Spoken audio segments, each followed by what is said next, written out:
The Lord be with you. and with your spirit. A reading from the Holy Gospel according to Mark. Glory to you, O Lord. Jesus said to his disciples, "Is a lamp brought in to be placed under a bushel basket or under a bed, and not to be placed on a lampstand? For there is nothing hidden except to be made visible. Nothing is secret except to come to light. Anyone who has ears to hear ought to hear." He also told them, "Take care what you hear. The measure with which you measure will be measured out to you, and still more will be given to you. To the one who has, more will be given. From the one who has not, even what he has will be taken away." The Gospel of the Lord. Praise to you, Lord Jesus Christ. For the last 3 days, I wasn't able to celebrate the Mass here because I was also busy with some other things to do. First, nung Monday at saka Tuesday po, ay nagkaroon kami ng alumni homecoming sa UST Central Seminary. I could not absent myself because I am the president of the association. So kailangan ando dun po ako at marami hong mga activities. Kahapon naman po, it was a Wednesday, meron po namang invitation sa House of Representatives to be one of the concelebrating priests for the Mass na ginagawa po nila doon. Ito po yung bahagi ng kanilang moral recovery program.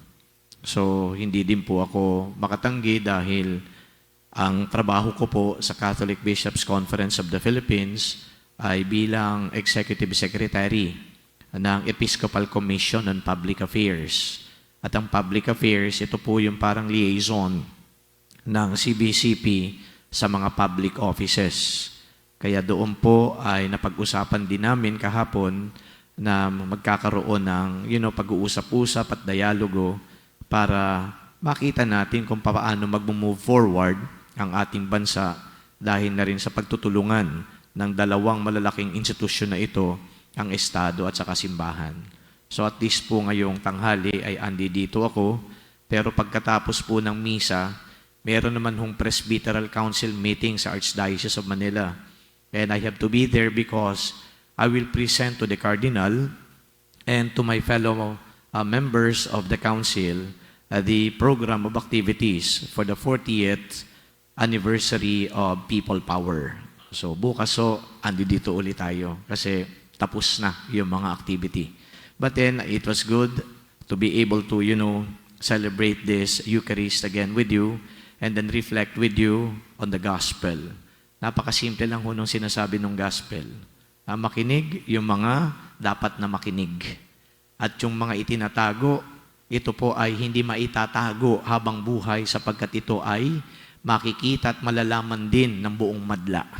At sa unang bahagi, napakalinaw din, kung meron man po na lamp, dapat hindi rin po yan itinatago. Bagkus, itong lamp na ito ay kinakailangan ilabas para makapagbigay ng liwanag.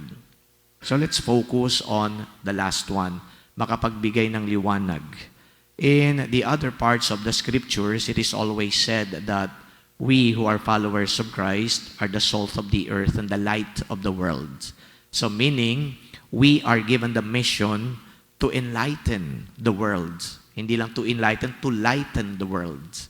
Ano yung to lighten the world? Na tayo ay mamumuhay ayon sa katuruan ni Kristo at dahil sa pamumuhay na ito, nabibigyan natin ng inspirasyon, nabibigyan natin ng direksyon, nabibigyan natin ng kabutihan ang mundo na ginagalawan natin. Yun po ang interpretation ng light dito. Because if you're actually living not in accord with God's will, bagkus ang pagsasabuhay natin ay yung kontra dito. Gumagawa ng masama, ang mundo ay nagiging dark. Ito ay nagiging black. And so, kapag ito ay naging dark, you can just imagine kung paano tayo mamumuhay dito. There may be violence, there is no peace, there will only be hatred, no reconciliation, no forgiveness at all. But that is not the word that is envisioned by the Lord. It is a world that is actually, yung Tagalog dito ay naghahasik ng liwanag, naghahasik ng kabutihan. At tayo bilang mga Kristiyano, ang primordial mission natin ay magkasik ng kabutihan at hindi ng kasamaan. So it is always good to be reminded about it. Because you know why?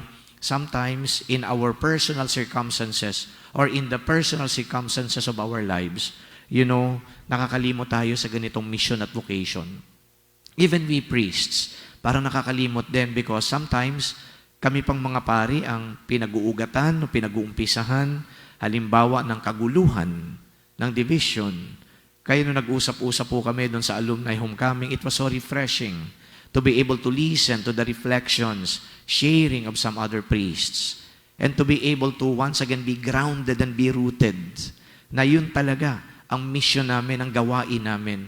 Kasi yung ibang mga pare, nabibigyan po ng posisyon, yung ibang mga pare, nagkakaroon siya ng mga napakahalaga na misyon o di kaya trabaho na pinagkaloob sa kanya ng kanyang obispo.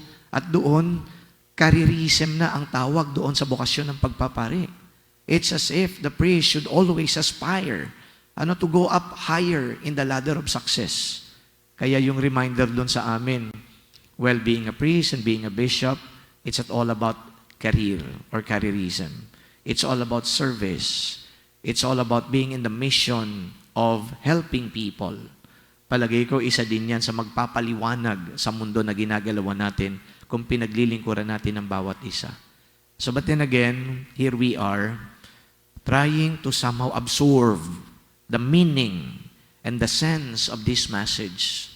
At sinimplify lang ho natin. Ganun lang pala kadali. Pero ganun lang kadali na pakinggan. Those who have ears ought to hear, madaling pakinggan. But you know what's the difficult part? Hindi mahirap gawin.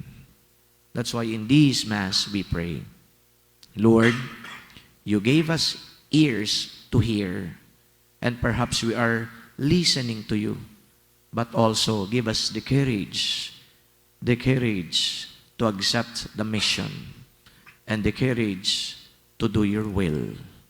Amen.